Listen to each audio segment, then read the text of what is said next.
Hello बच्चों, welcome back to academic freedom. तो आज हम बहुत ही scoring and concept based chapter that is microbes in human welfare cover करेंगे।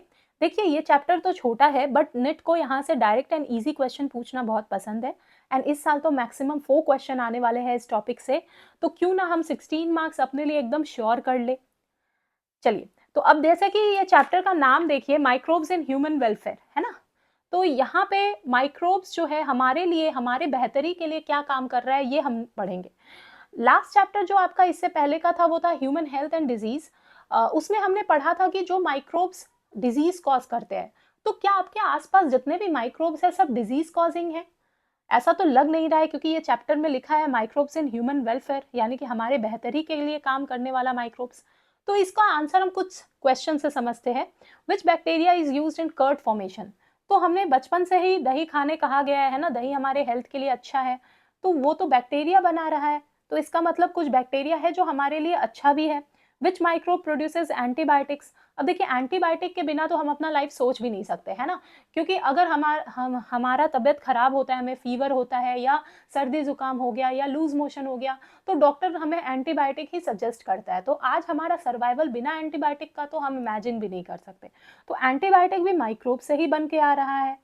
नेक्स्ट है, what is the role of microbe in sewage treatment? अब देखिए, सीवेज ट्रीटमेंट आज के बड़े सोसाइटी का सबसे मेजर प्रॉब्लम है, क्योंकि इतना लार्ज अमाउंट में सीवेज प्रोड्यूस हो रहा है। अब ये कैसे ट्रीट किया जा रहा है बिन उसको वाटर बॉडी में रिलीज करने से पहले, ये बहुत ज़रूरी है। तो इसमें भी माइक्रोब्स का बहुत बड़ा रोल है, ठीक है। तो ये यहाँ पे भी माइक्रोब्स हमारे लिए काम कर रहा है, हमारे बेहतरी के लिए। बायोगैस भी माइक्रोब्स बना रहे हैं। अभी जो है सीएनजी रिप्लेस हो रहा है ना, बायोगैस से। तो ये सब हमारे अच्छे के लिए हो रहा है, तो उस पर ही डील करता है ये चैप्टर।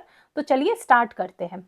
ये चैप्टर में हम लोग सिर्फ निट ओरिएंटेड ही पढ़ेंगे, बिल्कुल। एंड इसको कॉन्सेप्ट एंड ट्रिक के साथ कवर करेंगे, ठीक है। चलिए, माइक्रोब्स। अब देखिए, मैंने यहाँ पे कुछ कुछ शॉर्ट जो है बनाने का कोशिश किया है। जैसे कि हमारे दिमाग में हमेशा एक क्लियर इमेज होना चाहिए कि हम क्या पढ़ रहे हैं, है ना। तो हमें वो चीज़ याद रखने में बहुत आसानी होता है। जैसे यहाँ पे microbes and house hold product, NCERT के अकॉर्डिंग आपको इतने सारे हाउस होल्ड प्रोडक्ट के बारे में पढ़ना है जो माइक्रोब्स के द्वारा बनाए जाते हैं, ठीक है। तो इसको ही डील करता है microbes and house hold product का ये टॉपिक। चलिए, तो सबसे पहले तो कर्ड। अब देखिए क्या क्या प्रोडक्ट हमें पढ़ना है। कर्ड, इडली, डोसा, ब्रेड, तोड़ी एंड चीज, इन सब के बारे में पढ़ना है कि इनको माइक्रोब्स, कौन सा माइक्रोब्स बनाता है। तो सबसे पहले कर्ड। कर्ड तो याद करना बहुत आसान है, लैक्टोबैसिलस। लैक्टिक एसिड बैक्टीरिया जो है वो प्रोड्यूस करता है, और यहाँ इडली और डोसा में भी लैक्टिक एसिड बैक्टीरिया का रोल है, ठीक है। तो लैक्टिक एसिड बैक्टीरिया जो है वो कुछ एसिड प्रोड्यूस करता है, जिसके वजह से मिल्क जो है वो कोगुलेट हो जाता है और पार्शली डाइजेस्ट हो जाता है, और हमें कर्ड देता है। और कर्ड में जो है न्यूट्रिशनल क्वालिटी को बढ़ाने के लिए उसका विटामिन B12 लेवल जो है वो एलिवेट हो जाता है या बढ़ जाता है, ठीक है। तो कर्ड में हमें विटामिन B12 भी अच्छे मात्रा में मिलता है, ठीक है। तो इसलिए कर्ड को अच्छा माना जाता है हमारे हेल्थ के लिए। और विटामिन B12 तो जैसा कि आपको पता है कि सिर्फ एनिमल सोर्स से ही मिलता है, प्लांट सोर्स में विटामिन B12 जो है हमारे बॉडी में नहीं मिलता। तो हम रिलाई करते हैं एनिमल सोर्स पे, ताकि वहाँ से हमें विटामिन B12 का जो भी ज़रूरत है वो पूरा हो जाए। चलिए, नेक्स्ट आता है in dough use for making idli and dosa. Idli dosa में जो पफी अपीयरेंस होता है due to presence of CO2, और ये CO2 को प्रोड्यूस करने के लिए फर्मेंटेशन होता है, ठीक है। फर्मेंटेशन कौन करते हैं? ये बैक्टीरिया, जिसके वजह से इडली डोसा का जो बैटर है वो इस तरह का अपीयरेंस, पफी अपीयरेंस शो कर पाता है, ठीक है। चलिए, नेक्स्ट आता है डो फॉर ब्रेड। ब्रेड को फर्मेंट करने के लिए भी ईस्ट का यूज किया जाता है, जिसको बेकर्स ईस्ट कहते हैं, दैट इज सैक्रोमाइसिस सेरेवेसेई, ठीक है, इसका यूज किया जाता है। तोड़ी, तोड़ी जो है ये एक फर्मेंटेड पाम सेब है। ये मिलता है एक, ऐसे तो ये south Indian plus north India में भी कुछ कुछ जगह पे मिलता है, जैसे कि बिहार हो गया, है ना, बंगाल में भी मिलता है ताड़ी, ठीक है। तो ये जो है ये भी फर्मेंटेशन के द्वारा ही बनाया जाता है। नेक्स्ट है microbes are use for fermenting fish, bamboo shoot, ये सबको भी फर्मेंट करने के लिए माइक्रोब्स का यूज किया जाता है। अब आते हैं चीज। चीज जो है सबसे पुराना फूड आइटम है जिसको माइक्रोब्स, जिसमें माइक्रोब्स का यूज किया गया, जैसे कि स्विस चीज। स्विस चीज जो है वो देखने में कुछ इस तरह का, बड़े बड़े उसमें होल्स दिखेंगे जहां से CO2 रिलीज हुआ है, ठीक है। तो ये स्विस चीज जो है ये एक बैक्टीरिया के राइपनिंग से बना है, जिसका नाम है प्रोपियोनी बैक्टीरियम शर्मानी, ठीक है। और रकफोर्ट चीज जो है ये एक फंगी, के राइपनिंग से बना है, जिसका नाम है पेनिसिलियम रॉकफोर्टी। ठीक है, वैसे तो इसका नाम आपके बुक में नहीं दिया है, क्वेश्चन बना के पूछा हुआ है कि इसको कौन राइपन करता है, लेकिन मैंने यहाँ दे दिया है तो याद रखिएगा। चलिए, तो हमें जो कवर करना था वो हो गया है ना, कर्ड हो गया, इडली डोसा हो गया, ब्रेड, तो ताड़ी और चीज़, ये हमारा एनसीईआरटी बेस था। अब आते हैं, इसको लास्ट में मैं ना एक चार्ट से शॉर्ट कर दूंगी, ताकि आपको एक जो है छोटा सा रिवीजन चार्ट मिल जाए, जिसको आप पढ़ के सब कुछ याद कर पाए, मेमोराइज कर पाए, रख पाए। ठीक है, चलिए, माइक्रोब्स इन इंडस्ट्रियल प्रोडक्ट। तो इंडस्ट्रियल प्रोडक्ट कौन कौन से हैं जिसमें माइक्रोब्स का यूज लिया जाता है? Beverages, antibiotics, organic acids, enzymes and bioactive molecules. Beverages में हम देखेंगे अल्कोहल प्रोडक्शन, बेसिकली इथेनॉल का। एंटीबायोटिक में पेनिसिलिन। ऑर्गेनिक एसिड में कुछ एसिड्स पढ़ेंगे, citric acid, acetic acid, butyric acid, lactic acid. Enzymes में लाइपेज, प्रोटीएज एंड पेक्टिनेज और स्ट्रेप्टोकाइनेज। एंड बायोएक्टिव मॉलिक्यूल में साइक्लोस्पोरिन ए एंड स्टैटिन्स। ठीक है, ये सब कवर करेंगे हम लोग। चलिए, ब्रेवरेजेस में आते हैं। तो सैक्रोमाइसिस सेरेविसेई, जिसको ब्रेवर्स ईस्ट भी कहा जाता है, इसको यूज किया जाता है फर्मेंटेशन के लिए। ठीक है, किसको फर्मेंट किया जाता है? तो मेल्टेड सेरेल्स एंड फ्रूट जूसेस को फर्मेंट किया जाता है ताकि इथेनॉल बन सके।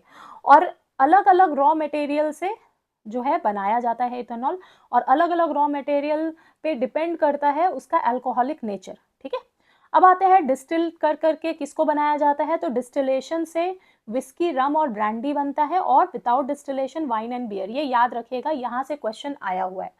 ठीक है, और इथेनॉल से भी, इथेनॉल को फर्मेंट कौन करता है? तो आंसर है सैक्रोमाइसिस सेरेविसेई। तो दो तरह का क्वेश्चन यहाँ से पूछा गया है।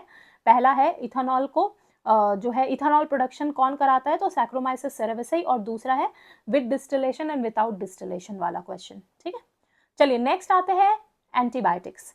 जो फर्स्ट एंटीबायोटिक डिस्कवर हुआ था उसका नाम है पेनिसिलिन। लेकिन क्या आपको पता है कि ये एक्सीडेंटल डिस्कवरी था, है ना? अलेक्जेंडर फ्लेमिंग के द्वारा एक accidental discovery while handling staphylococcus bacteria, जिस पे वो काम कर रहे थे, उसी बीच एक्सीडेंटली पेनिसिलिन का डिस्कवरी हुआ। लेकिन पेनिसिलिन को जो है फर्दर यूज करने के लिए, जो है प्रोसेस करके यूटिलाइजेशन तक लाने के लिए जिम्मेदार थे चेन एंड फ्लोरेट, जिन्होंने जो है पेनिसिलिन को बहुत ज़्यादा यूज़ किया था सेकेंड वर्ल्ड वॉर के time. And Fleming, Chain and Florey को इसके लिए नोबेल प्राइज से सम्मानित किया गया था for the discovery of penicillin in 1945। ठीक है, चलिए लास्ट है एंटीबायोटिक्स, जो है आज के डेट में बहुत सारे बीमारियों के लिए ट्रीट किया यूज़ किया जाता है, जैसे कि प्लेग हो गया, डिप्थीरिया हो गया, लेप्रेसी हो गया, वुफिंग कफ को पर्ट्यूसिस भी कहा जाता है, तो पर्ट्यूसिस हो गया। तो एंटीबायोटिक जो है आज के डेट में बहुत ज़्यादा जो है हेल्पफुल है हमारे सर्वाइवल के लिए। ठीक है, लेकिन फर्स्ट एंटीबायोटिक जो डिस्कवर हुआ था वो था पेनिसिलिन, और इसको किया था अलेक्जेंडर फ्लेमिंग ने। ठीक है, याद रखेंगे आप। चलिए नेक्स्ट है ऑर्गेनिक एसिड। तो कुछ ऑर्गेनिक एसिड्स है जिसका इंडस्ट्रियल प्रोडक्शन किया जाता है, और किस माइक्रोब्स के यूज से किया जाता है ये है पढ़ना हमें। तो साइट्रिक एसिड प्रोड्यूस करता है एस्परगिलस नाइगर। एसिटिक एसिड को बनाता है एसिटोबैक्टर एसिटी। ब्यूट्रिक एसिड बनाता है क्लॉस्ट्रीडियम ब्यूटिलिकम। लैक्टिक एसिड है लैक्टोबैसिलस, और इथेनॉल है सैक्रोमाइसिस सेरेविसेई। ठीक है, इसमें से साइट्रिक एसिड जो बना रहा है एस्परगिलस, ये एक फंगस है, और इथेनॉल जो बना रहा है सैक्रोमाइसिस सेरेविसेई, ये भी एक फंगस है। बाकी तीन जो आप पढ़े हैं, acetic acid, butyric acid and lactic acid, ये तीनों बैक्टीरिया से बन रहा है। ठीक है, चलिए, तो ये आपको बाय हार्ट याद करना है, क्योंकि मैच द कॉलम बोल के क्वेश्चन आता है, जहाँ पे इनसे रिलेटेड क्वेश्चन बहुत ज़्यादा पूछा गया है आपके। More than 6 times match the column का क्वेश्चन पूछा गया है, जो इन्हीं सारे इन्फॉर्मेशन पे बेस्ड है। ठीक है, तो ये आपको अच्छे से याद करना है, ये सारे माइक्रोब्स जो इंडस्ट्रियल यूज़ में आए हैं और जो हाउस होल्ड प्रोडक्ट के लिए यूज़ किए जा रहे हैं, ये सब बहुत इंपॉर्टेंट है। चलिए नेक्स्ट आते हैं हम एंजाइम्स। तो एंजाइम्स बनाने के लिए भी माइक्रोब्स का यूज़ किया जाता है, और इस एंजाइम का यूसेज क्या है जिसके वजह से इसको लार्ज स्केल में प्रोड्यूस किया जा रहा है?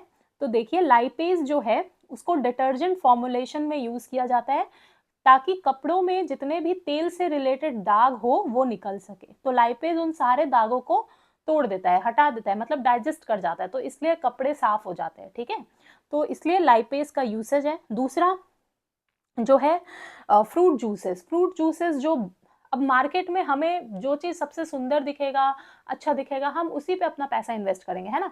अगर फ्रूट जूस अच्छे नहीं दिखे, अट्रैक्टिव नहीं दिखे तो हम क्यों लें?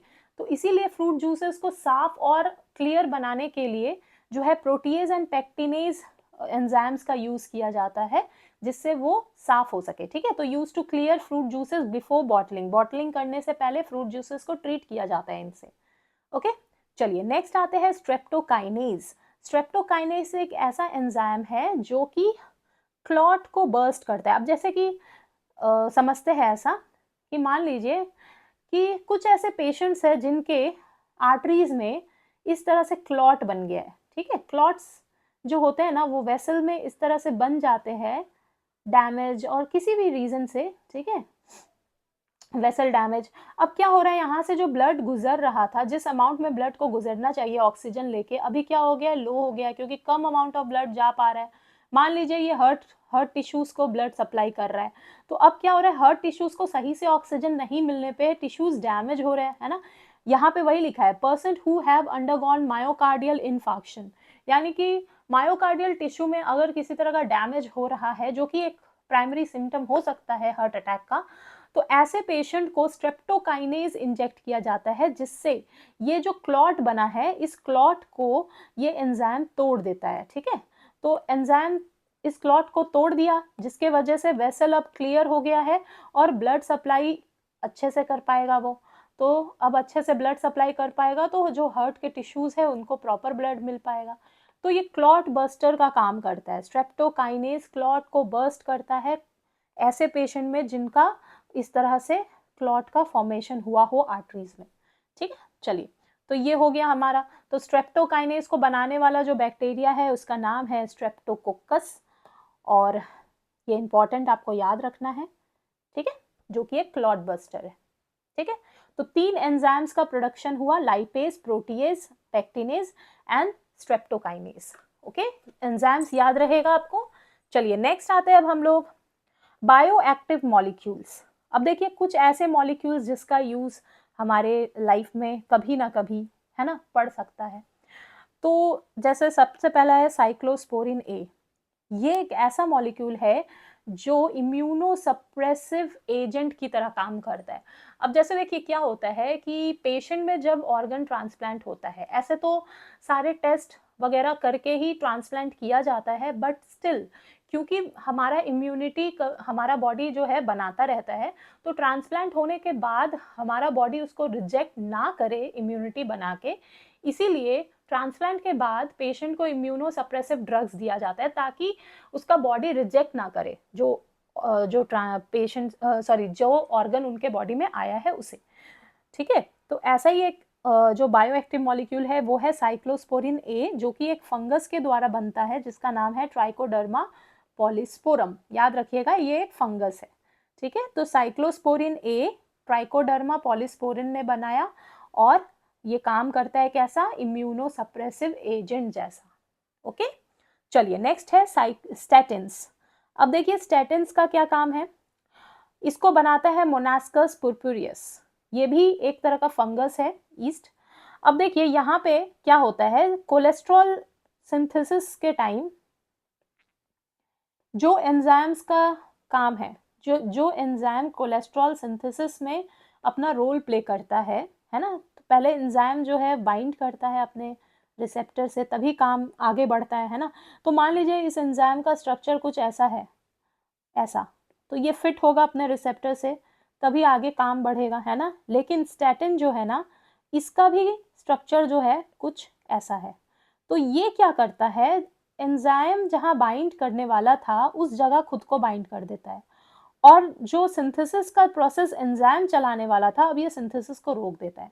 तो अब कोलेस्ट्रॉल सिंथेसिस क्या हो गया, बंद हो गया, है ना, बंद हो गया। तो जब कोलेस्ट्रॉल ही नहीं बनेगा तो आने वाले टाइम में कोलेस्ट्रॉल जो है बॉडी में बढ़ेगा ही नहीं, ज़्यादा नहीं होगा, धीरे धीरे क्या हो जाएगा, कम हो जाएगा, क्योंकि जो पहले से कोलेस्ट्रॉल प्रेजेंट था वो यूटिलाइज हो चुका है।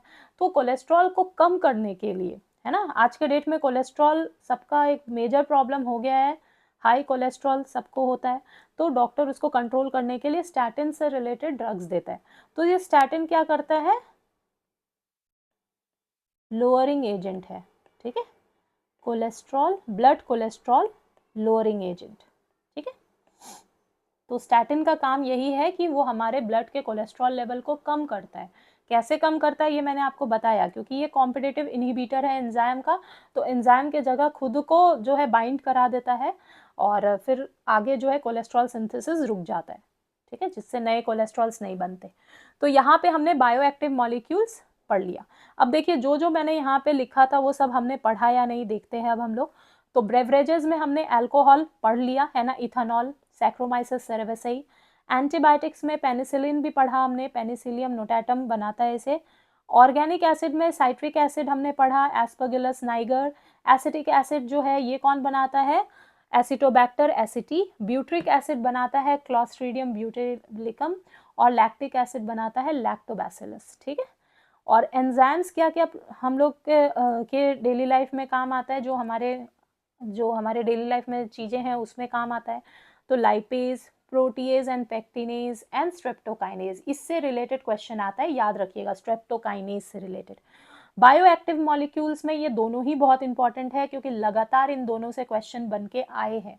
तो अल्कोहल से क्वेश्चन आया है, ये ऑर्गेनिक एसिड वेरी इंपॉर्टेंट, यहाँ से बहुत सारे क्वेश्चन बने हैं। एंजाइम में स्ट्रेप्टोकाइनेज से ज़्यादा क्वेश्चन आया है, और ये बायोएक्टिव मॉलिक्यूल भी बहुत इंपॉर्टेंट है, यहाँ से भी क्वेश्चन बहुत सारे बन के आए हैं, ठीक है। मैंने इस पे एक PYQ जो है वीडियो भी बनाया है, वो आप ज़रूर देखिएगा।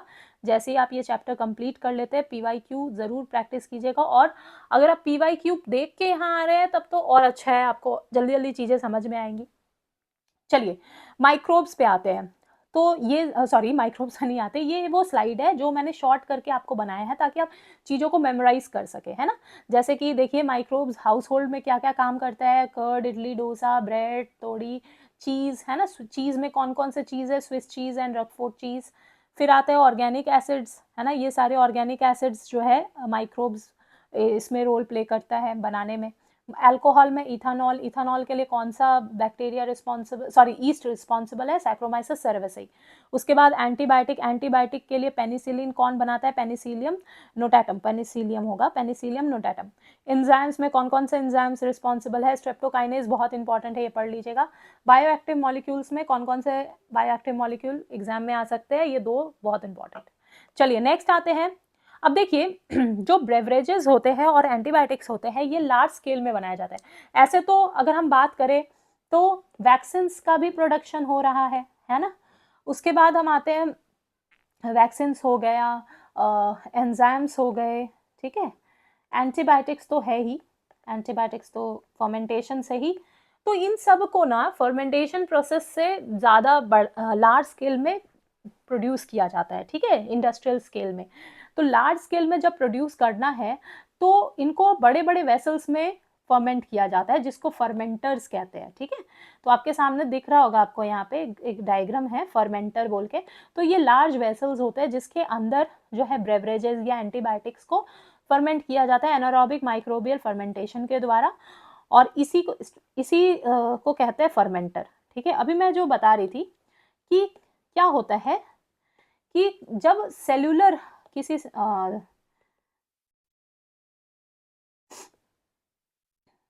अब देखिए यहाँ पे मैंने बायो रिएक्टर्स का नाम लिया है ना। तो अगर सेल्यूलर जैसे कि सेलुलर एक्टिविटी के द्वारा अगर किसी चीज़ का फॉर्मेशन मतलब लार्ज स्केल प्रोडक्शन हो रहा है, जैसे कि वैक्सीन का मैंने नाम लिया, एंटीबायोटिक भी इसमें आ जाता है, और एंजाइम्स आ जाते हैं, जिसको एकदम सही टेम्परेचर, सही ऑक्सीजन सप्लाई और सही ऑब्जर्वेशन का ज़रूरत है ना। ऐसे चीज़ों को बायो रिएक्टर्स में बनाया जाता है, ठीक है। बायो रिएक्टर और भी ज़्यादा एक्यूरेट है, ऐसे तो फर्मेंटर भी है लेकिन फर्मेंटर से ज़्यादा एक्यूरेट जो है बायो रिएक्टर्स है, ठीक है। तो एक क्वेश्चन यहाँ से बन के आया था कि लार्ज स्केल प्रोडक्शन जो है कहाँ किया जा रहा है एंटीबायोटिक्स का, उसमें ऑप्शन में फर्मेंटर नहीं था लेकिन बायो रिएक्टर था। तो ये भी आपका ऑप्शन जो है बन सकता है, ठीक है। चलिए नेक्स्ट आते हैं क्वेश्चन बोल रही हूँ, सीवेज ट्रीटमेंट में। अब देखिए सीवेज ट्रीटमेंट को मैं पहले समझाऊंगी फिर हम लोग नोट्स के तरफ आते हैं, पहले समझिए। अब देखिए दो तरह का ट्रीटमेंट हो रहा है सीवेज ट्रीटमेंट में।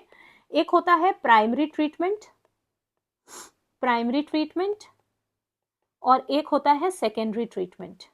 ठीक है, सेकेंडरी ट्रीटमेंट हम लोग यहाँ पे एकदम अच्छे से समझेंगे ताकि प्रोसेस हमें अच्छे से समझ में आ जाए, फिर तो जो लिखा हुआ है वो तो हम समझ ही जाएंगे।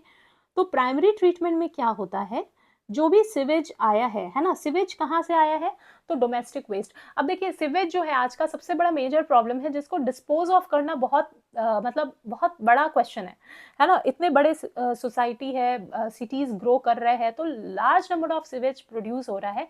अब इसको डायरेक्ट वाटर बॉडी में अगर रिलीज करते हैं तो पोल्यूशन क्रिएट होता है लार्ज अमाउंट में, जिससे डिजीज होंगे। तो इसको कैसे जो है इस चीज को कैसे कम्बैट किया जाए, है ना। तो इसका जो है आंसर है सीवेज ट्रीटमेंट, यानी कि वाटर बॉडी में डालने से पहले इसको ट्रीट किया जाए और इसको लेस जो है पोल्यूशन कॉज करने वाला बनाया जाए, तब जाके इसको वाटर बॉडी में रिलीज किया जाता है। ठीक है, तो अब सीवेज ट्रीटमेंट में जो है कैसे ट्रीट किया जा रहा है वो हम देखते हैं, इसको लेस पोल्यूटिंग कैसे बनाया जा रहा है। ठीक है, तो सबसे पहले क्या किया जाता है, प्राइमरी ट्रीटमेंट। प्राइमरी ट्रीटमेंट क्या होता है, फिजिकल ट्रीटमेंट भी इसको कहते हैं, फिजिकल ट्रीटमेंट भी कहते हैं, क्योंकि यहाँ पे जो फ्लोटिंग ऑब्जेक्ट्स है ना, फ्लोटिंग ऑब्जेक्ट्स को फिल्टर आउट कर दिया जाता है। ठीक है, फिल्टर आउट किया जाता है।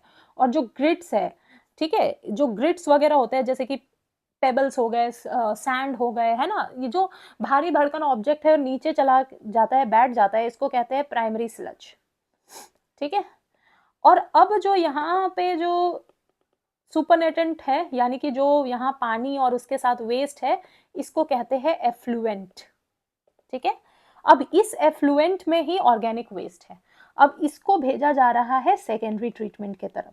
ठीक है, तो अब देखते हैं क्या हो रहा है सेकेंडरी ट्रीटमेंट में। इसमें मैं एक नया स्लाइड लेके आपको समझाती हूँ, ज़्यादा इजी रहेगा। चलिए, तो सेकेंडरी ट्रीटमेंट हम लोग देखते हैं। सेकेंडरी ट्रीटमेंट क्या कर रहा है, एफ्लुएंट आ चुका है यहाँ पर, जिसके अंदर काफ़ी सारे ऑर्गेनिक वेस्ट है। तो अब देखिए ये है टैंक, एफ्लुएंट को डाला गया। ठीक है, अब यहाँ पे जो एफ्लुएंट है, इसको इसमें दो चीज़ें की गई। सबसे पहले इसमें एयर एरिएट किया गया, यानी इसके अंदर हवा, एयर मतलब ऑक्सीजन डाला गया।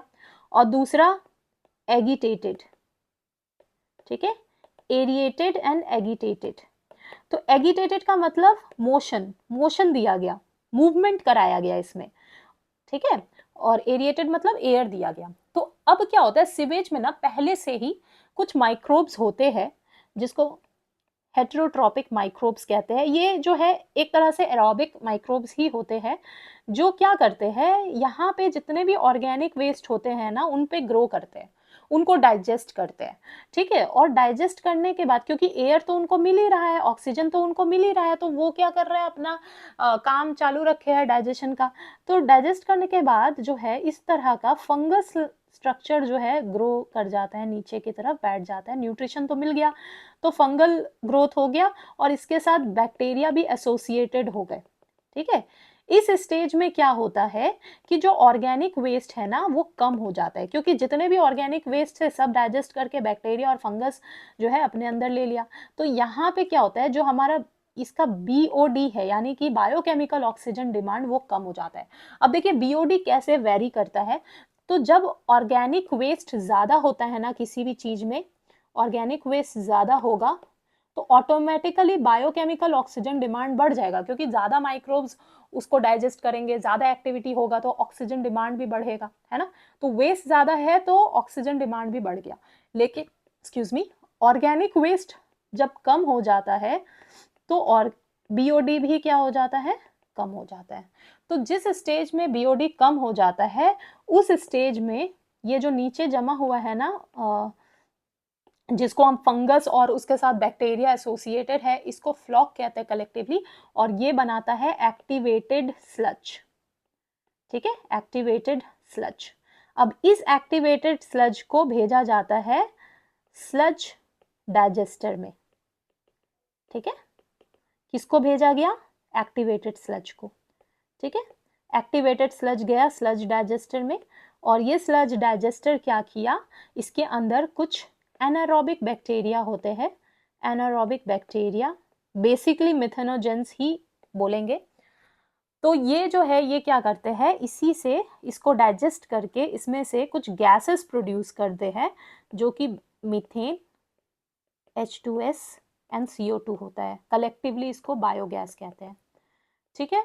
और ये जो एफ्लुएंट यहाँ से ये पानी काफ़ी साफ हो जाता है इस लेवल तक, तो इस पानी को वाटर बॉडी में रिलीज कर दिया जाता है। अगर ये थोड़ा भी गंदा है तो फिर से इसको वापस जो ये ट्रीटमेंट हो रहा था ना बैक्टीरिया के द्वारा, इसमें छोड़ दिया जाता है ताकि पानी फर्दर साफ हो जाए। और जब पानी साफ हो जाता है तो पानी को जो है नियर बाय वाटर बॉडी में रिलीज कर दिया जाता है, और इस जो एक्टिवेटेड स्लज है उसको स्लज डाइजेस्टर में डाल के जो है एनारोबिक बैक्टीरिया के द्वारा डाइजेस्ट कराकर यहाँ से बायोगैस रिलीज करा दिया जाता है, ठीक है।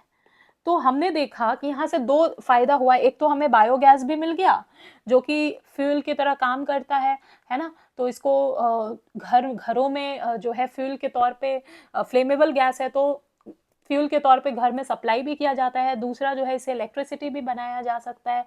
तीसरा जो है व्हीकल्स में फ्यूल का काम करता है ना। आजकल जो है बायोगैस जो है रिप्लेस कर रहा है धीरे धीरे जो है CNG को, ठीक है। तो ये सब भी यूसेज है इसका। और दूसरा बेनिफिट क्या हुआ, हमें पानी जो है वो साफ मिल गया, ठीक है। तो पानी अब क्या हो गया, वाटर बॉडी को पल्यूट नहीं करेगा। यही चीजें यहाँ पे लिखी हुई है। अब इसको हम लोग एक बार फटाफट पढ़ लेते हैं, ठीक है।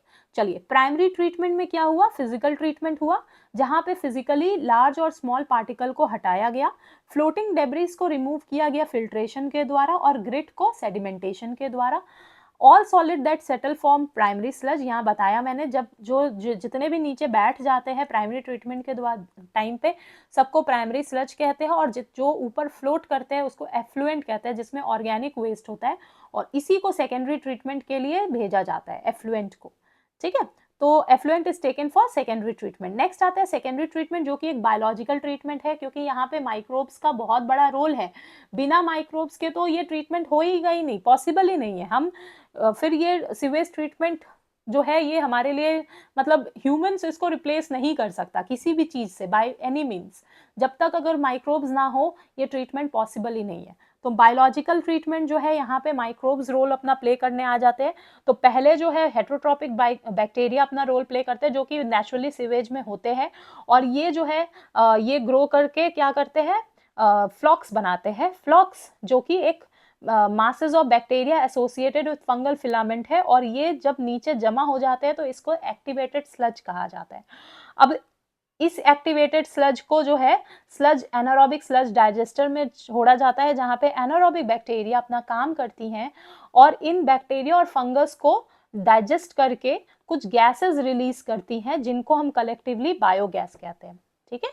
और फिर जो बायोगैस है उसका तो यूज ले लिया जाता है, और बाकी जो ट्रीटेड एफ्लुएंट है जो कि थोड़ा बहुत अब काफी हद तक साफ हो चुका है पानी, अब उसको वाटर बॉडी में रिलीज कर दिया जाता है। लेकिन बहुत मेजर सिटीज में अभी भी गंदे सिवेज को डायरेक्ट वाटर बॉडी में छोड़ दिया जाता है। इसीलिए इसी से बचने के लिए गवर्नमेंट जो है गंगा जो है एक्शन प्लान और यमुना एक्शन प्लान जो है वो लेकर आए हैं, ताकि ज्यादा से ज्यादा सीवेज ट्रीटमेंट हो और वाटर बॉडी जो है वो कम से कम पॉल्यूटेड हो, ठीक है।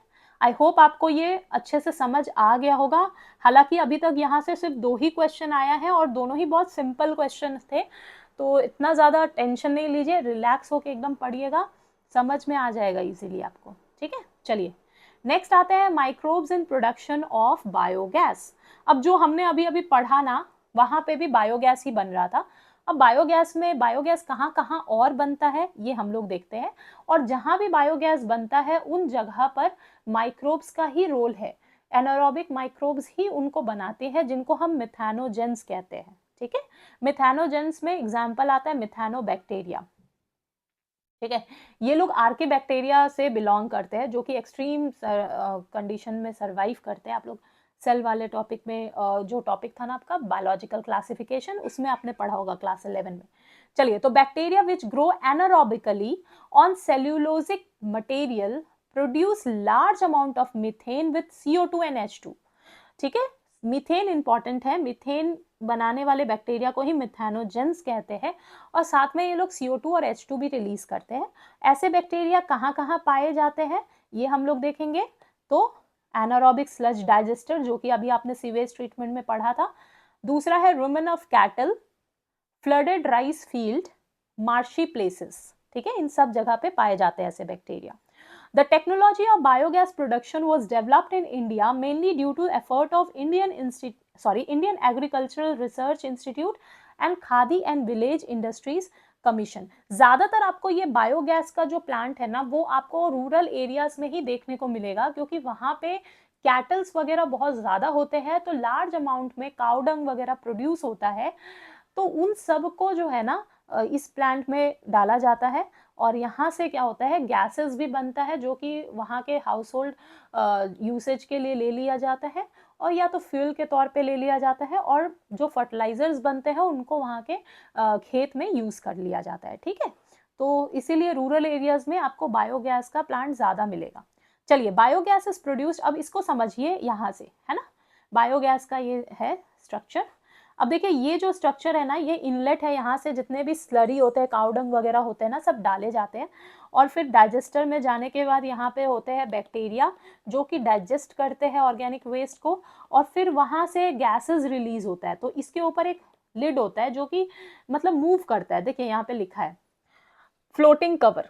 ठीक है, देख शुरू से पढ़ते हैं। Biogas is produced in biogas plant which contain 10 to 15 feet deep concrete tank in which slurry is fed covered by a floating cover which keep on rising as gas is produced।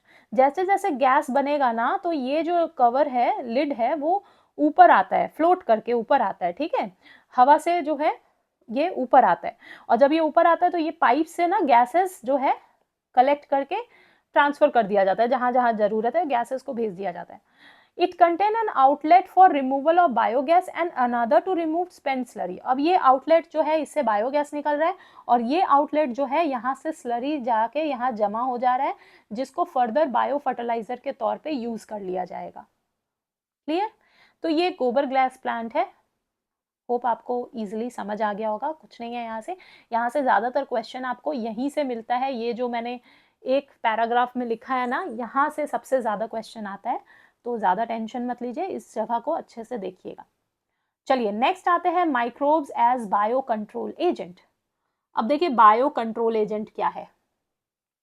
तो देखिए क्या होता है कि जो farmers है ना, उनका ऐसा मानना है कि अगर हम नेचर के साथ, है ना, नेचर के साथ बैलेंस बना के रखते हैं, यानी जितना ज़्यादा डाइवर्सिटी देखने को मिलता है नेचर में, उतना ही हमारा जो वहाँ का जो नेचुरल इन्वायरमेंट है ना, वो फलता फूलता है।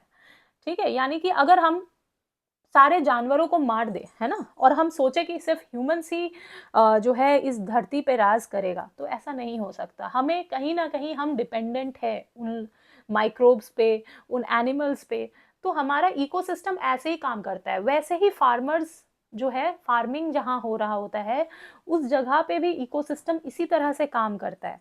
तो कुछ ऐसे एनिमल होते हैं जो पेस्ट होते हैं, यानी कि जो खेत है उसको डैमेज करते हैं, लेकिन उसका प्रीडेटर भी वहाँ होता है जो उस एनिमल्स को खा जाता है, क्योंकि उसका फूड चेन वैसे ही डिजाइंड है। ठीक है, तो यहाँ पे फार्मर्स का यही कहना है कि इतना ज़्यादा इंसेक्टिसाइड्स और पेस्टिसाइड यूज़ करने से अच्छा है कि हम नेचर पे रिलाई करें, और नेचर के जो प्रीडेटर्स हैं उन पे डिपेंडेंट हो, ताकि वो एक बैलेंस बना के रखे हमारे नेचर के तरफ। ठीक है, चलिए देखते हैं। तो bio control refer to use of biological method for controlling plant disease. ठीक है, एंड पेस्ट, तो प्लांट में जो डिजीज कॉज करता है उसके टोवर्ड भी, और दूसरा पेस्ट जो यानी कि जो नुकसान पहुंचाता है खेत को, उसको उसके टोवर्ड भी। This method rely on natural predation, ये मेथड नेचुरल प्रेडेशन पे डिपेंडेंट है, यानी बाहर से इंसेक्टिसाइड और पेस्टिसाइड यूज नहीं करके जो वहाँ के मतलब कि जो नुकसान पहुंचा रहे खेत को, उनका प्रीडेटर अगर वहां हो, तो उससे क्या होगा कि एक तरह से खेतों को, क्योंकि क्या होता है हम जब इंसेक्टिसाइड पेस्टिसाइड यूज करते हैं तो जो हार्मफुल पेस्ट है उसके साथ साथ बेनिफिशियल जो पेस्ट होते हैं वो भी मर जाते हैं ना, बेनिफिशियल माइक्रोब्स भी मर जाते हैं, जिसका फार्मर को ज़रूरत है ना, जिसका सॉइल को ज़रूरत है। तो इसीलिए उससे नुकसान ना हो, इसलिए हम नेचुरल मीन्स पे ही डिपेंडेंट रहे, यही कह रहा है यहाँ पे। ठीक है, जैसे कि देखिए लेडी बर्ड कौन है, beetle with red and black marking जो होते हैं उनको लेडी बर्ड कहा जाता है। और ड्रैगन फ्लाई जो है, इन लोग क्या करते हैं, एफिड्स जो कि एक तरह से इंसेक्ट है, और मस्कीटो, इन सबको खत्म करता है। ठीक है, तो लेडी बर्ड जो है वो खेत को नुकसान ना पहुंचा के इन सबको जो है वो खत्म कर रहा है, जो कि वहां पे डैमेज कर रहा है क्रॉप्स को। ठीक है, दूसरा है बैसिलस thuringiensis, जो कि एक बैक्टीरिया है, और इसके स्पोर्स जो होते हैं ना, एक प्रोटीन बनाते हैं जिसको क्राई प्रोटीन कहते हैं, और ये प्रोटीन जो है कुछ इंसेक्ट्स के लार्वा जब इसको खाते हैं तो खाने के बाद वो लार्वा मर जाता है। जैसे कि एग्जांपल है कैटरपिलर। कैटरपिलर जो है इसको बेसिकली इसको ही जो है कंज्यूम करता है, और कैटरपिलर को ही ये कैटरपिलर जो है उसको ही ये हार्म पहुंचाता है। ठीक है, सारे इंसेक्ट्स के लिए हार्मफुल नहीं होता है, ये कुछ ही के लिए है, जिसमें से आता है कैटरपिलर। तो बैसिलस thuringiensis के जो स्पोर्स होते हैं ना वो सैशे में मिलते हैं, तो फार्मर्स क्या करते हैं, लेके आते हैं और उसको छिड़क देते हैं, क्योंकि आपको पता है कैटरपिलर जो है वो लीफ पे सर्वाइव करता है ना, पत्ते खा जाता है तो क्रॉप डैमेज होता है। इसीलिए क्या करते हैं कि फार्मर्स सैशे में लेके आते हैं, छिड़क देते हैं, जिससे जो है क्रॉप डैमेज नहीं होता है। तो अब इसको जो है थोड़ा और अच्छा बनाने के लिए बायोटेक्नोलॉजी के हेल्प से क्या किया गया, तो जो जीन्स ये स्पोर जो जीन्स ये प्रोटीन बनाते थे उस जीन को ट्रांसफर कर दिया गया क्रॉप प्लांट में। अब प्लांट खुद ही रेजिस्टेंट हो गया। ठीक है, अब प्लांट में अब वो फार्मर को लाके छिड़कना नहीं पड़ रहा है, वो सैशे में जो स्पोर्ट्स थे, अब वो प्लांट खुद ही जो है ऐसा प्रोटीन बना रहा है जिसको खा के वो लार्वा जो है वो मर जा रहा है। ठीक है, तो इस तरह से बायोटेक्नोलॉजी के हेल्प से भी यहाँ पे यूज लिया गया, लेकिन बैक्टीरिया देखिए ये बेनिफिशियल रहा है ना कुछ हद तक। अब आता है ट्राइकोडर्मा, ये जो कि फ्री लिविंग फंगस है, बेसिकली ये रूट इकोसिस्टम में पाया जाता है, ये भी प्लांट पैथोजन से बचाता है प्लांट को। ठीक है, बैक्यूलो वायरस के तरफ आते हैं, तो ये बहुत ही स्पेसीज स्पेसिफिक होता है, यानी कि हर पेस्ट या हर इंसेक्ट को ये डैमेज नहीं करता, ये मारता नहीं है, लेकिन कुछ स्पीसीज के लिए हार्मफुल है ये। ठीक है, majority of baculovirus used in as a biocontrol agent are in the genus nucleopolyhedrovirus, ये याद रखिएगा। ज्यादातर बैक्यूलोवायरस जो कि बायोकंट्रोल एजेंट के तौर पे यूज किया जा रहा है वो इसी जीनस से बिलोंग करता है। अब इसको शॉर्ट में मैंने इसको शॉर्ट में मैंने यहाँ पे डाला है। देखिए, लेडी बर्ड, ड्रैगन फ्लाई जो है ये किसके लिए रेजिस्टेंट है, एफिड्स एंड मॉस्किटोज के लिए। बैसिलस thuringiensis जो है वो insect pest such as caterpillar fly इनके लिए है। ट्राइकोडर्मा जो है प्लांट पैथोजन के लिए, baculovirus insects and other arthropods के लिए। तो ये वाला जो है ना चार्ट आप याद कर लीजिएगा, इससे आपका कवर हो जाएगा। चलिए, इंटीग्रेटेड पेस्ट मैनेजमेंट, जो कि आपको अभी अभी मैंने बताया था कि ये एक टेक्निक है पेस्ट को कंट्रोल करने के लिए, जिसमें नेचुरल मेथड पे रिलाई किया जाता है और पेस्टिसाइड्स को बहुत कम यूज किया जाता है जब तक वो जरूरत ना पड़े। ठीक है, और इसमें क्या क्या जो है ध्यान दिया गया है कि cultivation of locally develop variety, क्योंकि लोकली जो डेवलप वैरायटी होता है उसमें कैपेसिटी होता है कि वो अपने आसपास के इन्वायरमेंट में एडप्टेड रहता है, तो उनको जो है एक्स्ट्रा न्यूट्रिशन डालने का सॉइल में ज़रूरत नहीं पड़ता है, या फिर उनको बचाने के लिए इंसेक्टिसाइड पेस्टिसाइड का ज़रूरत नहीं पड़ता, तो इस पे ध्यान दिया जाता है। सेकेंड है बायोलॉजिकल मेथड, यानी नेचुरल प्रीडेटर का यूज़ किया जाता है पेस्ट को कंट्रोल करने के लिए। रेजिस्टेंट वैरायटी का यूज़ किया जाता है। क्रॉप रोटेशन एंड इंटरक्रॉपिंग, यानी एक ही क्रॉप को लगातार कल्टिवेट नहीं किया जाता है, बीच में गैप दिया जाता है ताकि पेस्ट का जो साइकिल है ना वो थोड़ा इंटरप्ट हो सके। और इंटरक्रॉपिंग का मतलब होता है कि एक ही खेत में साइमल्टेनियसली दो तरह का खेती किया जाए। ठीक है, नेक्स्ट है mechanical method to destroy the eggs of pest. तो ये मैकेनिकल मेथड मतलब कि हाथों से, फार्मर्स जो है अपने हाथों से जाके हटा देगा वीड्स को, या फिर अगर पेस्ट के कोई अंडे वगैरह है उनको, तो ये मैनुअल हुआ, इंस्पेक्शन कह सकते हैं इसको, जहाँ पे जाकर फार्मर्स इंस्पेक्ट करता रहेगा कि ऐसा कुछ ना हो। Use of pesticide at the most susceptible stage of life cycle of paste, यानी कि पेस्ट जब तक बहुत ज़रूरत ना हो तब तक पेस्टिसाइड का यूज ना करें। ठीक है, चलिए अच्छा, यहाँ पे सॉरी मैंने यहाँ हेडिंग नहीं दिया, तो माइक्रोब्स एज बायो फर्टिलाइजर। ठीक है, तो माइक्रोब्स जो है बायो फर्टिलाइजर के तौर पे यूज किया गया है यहाँ पे। अब देखिए क्या क्या है यहाँ पे, तो सिम्बायोटिक बैक्टीरिया। अब देखिए नाइट्रोजन फिक्स करना है ना, सॉइल को नाइट्रोजन चाहिए अगर वो लेगुमिनस प्लांट ग्रो कर रहा है आसपास, तो ठीक है, तो ऐसे प्लांट जो कि नाइट्रोजन रिच, यानी जैसे कि पल्सेस हो गए है ना, तो इनको नाइट्रोजन चाहिए, तो ऐसे प्लांट के ग्रोथ के लिए जो है कुछ सिम्बायोटिक बैक्टीरिया जैसे राइजोबियम बचपन से पढ़ते आ रहे हैं, root nodule of leguminous plant fix nitrogen. अब free living nitrogen fixing bacteria भी है जैसे एजोस्पिरिलियम एसिटोबैक्टर। साइनोबैक्टीरिया भी नाइट्रोजन फिक्स करता है, हालांकि ये ऐसा माइक्रोब है जो कि O2 रिलीज भी करता है ना, और नाइट्रोजन फिक्स भी करता है, ठीक है। तो और CO2 लेता है, ठीक है। तो O2 रिलीज, CO2 लेता है, O2 रिलीज करता है, यानी फोटोसिंथेसिस कर रहा है। तो साइनोबैक्टीरिया जो है वो ऑटोट्रॉपिक है, फोटोसिंथेसिस करता है, साथ ही साथ नाइट्रोजन फिक्स करने का भी काम करता है। तो एनेबेना, नॉस्टॉक, ऑस्किलेटोरिया जो है ये सब नाइट्रोजन फिक्स करता है, याद रखिएगा। Cyanobacteria act as a bio fertilizer. Blue green algae जो है ये न्यूट्रिएंट देता है सॉइल को और फर्टिलिटी बढ़ाता है।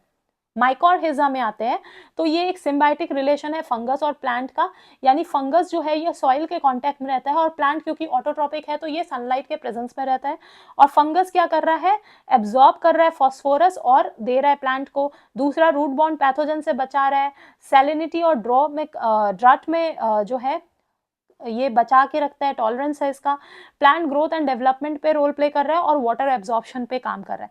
तो माइकोरहिजा ज्यादातर देखेंगे जीनस ग्लोमस से बिलोंग करता है, ठीक है। मैनी मेंबर जो माइकोरहिजा का है वो प्लांट के जीनस ग्लोमस से बिलोंग करता है। यही लोग माइकोरहिजा बनाते हैं, एसोसिएशन बनाते हैं फंगस के साथ, ठीक है। तो इसको मैंने शॉर्ट में दिया है क्योंकि यहाँ से एक क्वेश्चन आया था कि नाइट्रोजन फिक्स करने के लिए कौन कौन से बैक्टीरिया या कौन से माइक्रोब्स रिस्पॉन्सिबल है। तो याद रखिएगा बैक्टीरिया में दो है, symbiotic and free living. Symbiotic में राइजोबियम, फ्री लिविंग में एसिटोबैक्टर एंड एजोस्पिरिलियम। और साइनोबैक्टीरिया में आता है नॉस्टॉक, एनेबेना एंड ऑस्किलेटोरिया, ठीक है। और साइनोबैक्टीरिया ऑटोट्रॉपिक भी है। चलिए कुछ क्वेश्चंस करते हैं फटाफट हम लोग, जो कि आपके निट में आए हुए क्वेश्चंस है। पहला है आपका मैच लिस्ट विथ लिस्ट 2, ठीक है। अब देखिए यहाँ पे आप लोग मैच कर पाए। क्लोस्ट्रीडियम ब्यूटिलिकम, मैंने आपको कहा था ना एकदम बाय हार्ट याद कर लीजिएगा। ब्यूटिलिकम ये क्या बनाता है, ब्यूट्रिक एसिड, ठीक है। तो ए का क्या हो गया 3, यह देखिए 3 यहाँ भी है यहाँ भी है। दूसरा है सैक्रोमाइसिस सेरेवेसेई। सबसे जल्दी आंसर करने का तरीका यही है कि आप आउट करते जाए, ऑड वन आउट, है ना। तो सेरेवेसेई क्या कर रहा है, इथेनॉल 1, देखिए B1 भी है, यहाँ भी है, यहाँ भी है। चलिए ट्राइकोडर्मा पॉलिस्पोरम क्या बनाता है, साइक्लोस्पोरिन ए। तो सी का हो गया 4, देखिए यहाँ है लेकिन यहाँ नहीं है, तो ये आउट हो गया, ये सही हो गया क्योंकि यहाँ पे मैच हो रहा है। और स्ट्रेप्टोकोकस बचा हुआ है, स्ट्रेप्टोकाइनेज बनाता है, ये रहा, ठीक है। तो यहाँ हमारा option number 1 is the correct answer. चलिए नेक्स्ट क्वेश्चन आप करिए फटाफट। Identify the micro organism which is responsible for the production of an immunosuppressive molecule cyclosporin A. इसमें से कौन सा माइक्रोब्स है जो बनाता है साइक्लोस्पोरिन ए, जो कि एक इम्यूनोसप्रेसिव मॉलिक्यूल है, ठीक है। अब देखिए आंसर क्या होगा, ट्राइकोडर्मा पॉलिस्पोरम, पढ़ा था आपने, है ना। चलिए क्वेश्चन नंबर 3 की तरफ आते हैं जो कि 2025 का क्वेश्चन है। Streptokinase produced by bacterium Streptococcus is used for, क्या काम आता है इस एंजाइम का, क्या काम करता है ये एंजाइम जो कि इस बैक्टीरिया से बनाया गया है। आंसर है removing clot from blood vessels, ठीक है।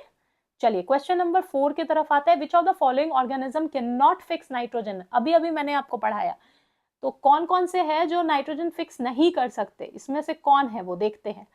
एसिटोबैक्टर सॉरी एजेटोबैक्टर जो है ये free living nitrogen fixing bacteria है। ऑस्किलेटोरिया जो है ये साइनोबैक्टीरिया है जो नाइट्रोजन फिक्स करता है। एनेबेना भी साइनोबैक्टीरिया, नॉस्टॉक भी साइनोबैक्टीरिया है जो नाइट्रोजन फिक्स करता है। सिर्फ वॉल्वॉक्स ऐसा है जो ग्रीन एल्गे जो नहीं करता है ना। तो D is the correct answer. चलिए क्वेश्चन नंबर 5 की तरफ आते हैं। Which of the following is an example of non distilled alcoholic beverage produced by east. Non distilled पूछा है ना। तो मैंने आपको बताया था ना डिस्टिल्ड एंड नॉन डिस्टिल्ड कौन कौन होते हैं। तो डिस्टिल्ड में आपका क्या क्या था, विस्की था, बियर सॉरी ब्रांडी था, और था आपका रम, ये तीनों डिस्टिल्ड है, ठीक है, ये तीनों डिस्टिल्ड है। और नॉन डिस्टिल्ड में आता है बियर एंड वाइन, ठीक है। तो बियर जो है ये नॉन डिस्टिल्ड है, ठीक है। तो आप देख पा रहे हैं कैसा क्वेश्चन आया है, 2025 में भी इजी सा क्वेश्चन आया है।